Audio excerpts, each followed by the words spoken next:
ગુજરાતનો આવાજ।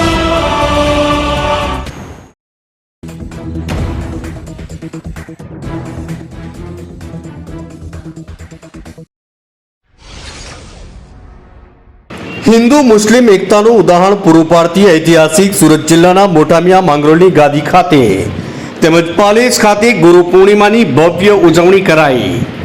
ગુરુ પૂર્ણિમાના અવસર નિમિત્તે તાલુકા મથક મોટામિયા માંગરોળ ખાતે આવેલ ઐતિહાસિક મોટામિયા માંગરોળની ગાદી ખાતે ભવ્ય ઉજવણી કરવામાં આવી હતી, જ્યાં મોટી સંખ્યામાં અનુયાયીઓ હાજર રહ્યા હતા।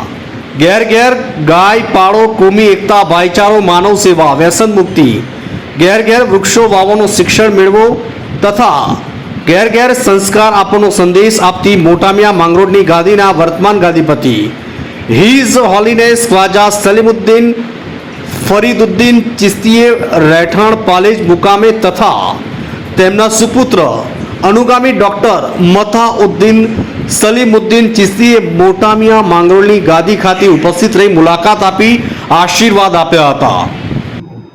મોટામિયા માંગરોળની ઐતિહાસિક ગાદી એટલે કે ખાનવાદાએ ચિશ્તિયા ફરીદિયા સાબિરિયા ખાતે વર્ષોની પરંપરા અનુસાર મોટામિયા માંગરોળની ઐતિહાસિક ગાદીના અધિકૃત વર્તમાન સજાદનશીબ ગાદીપતિ હિઝ હોલીનેસ હઝરત ખ્વાજા સૈયદ સલીમુદ્દીન ફરીદુદ્દીન ચિશ્તી સાહેબના સાનિધ્યમાં ગુરુ પૂર્ણિમાની ઉજવણી કરવામાં આવે છે, જેનું સુંદર આયોજન સૌના સાથ અને સહકારથી થાય છે। આજનો અવસર એ ખરેખર તો ગુરુ અર્થાત પીરો મુર્શિદ પ્રત્યેની આસ્થા અને વફાદારીના સેતુને મજબૂત કરવાનો અવસર છે। આ પ્રસંગે સૌને શુભેચ્છાઓ, ખૂબ ખૂબ આભાર। વર્ષોની પરંપરા અનુસાર ગુરુ પૂર્ણિમાના દિને વિશેષ સંદેશ પાઠવતા જણાવવામાં આવ્યું હતું કે ગુરુ મુર્શિદ પ્રત્યેની આસ્થા અને વફાદારીનો સેતુ મજબૂત કરવો અને સુવર્ણ અવસર એટલે જ ગુરુ પૂર્ણિમા।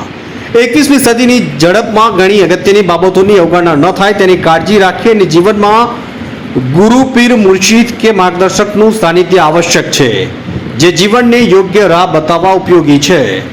આજના દિવસે શિષ્યએ ગુરુ તરફથી મળેલ ઉપદેશ સમજી જીવનમાં ઉતારવો જોઈએ। સાથે કન્યા કેળવણી તથા શિક્ષણ પર ખાસ ભાર મૂકી વૃક્ષ વાવવા, વ્યસન મુક્તિ માટે તથા ઘેર ઘેર સંસ્કરણ કેળવવા ખાસ આહવાન કરવામાં આવ્યું હતું।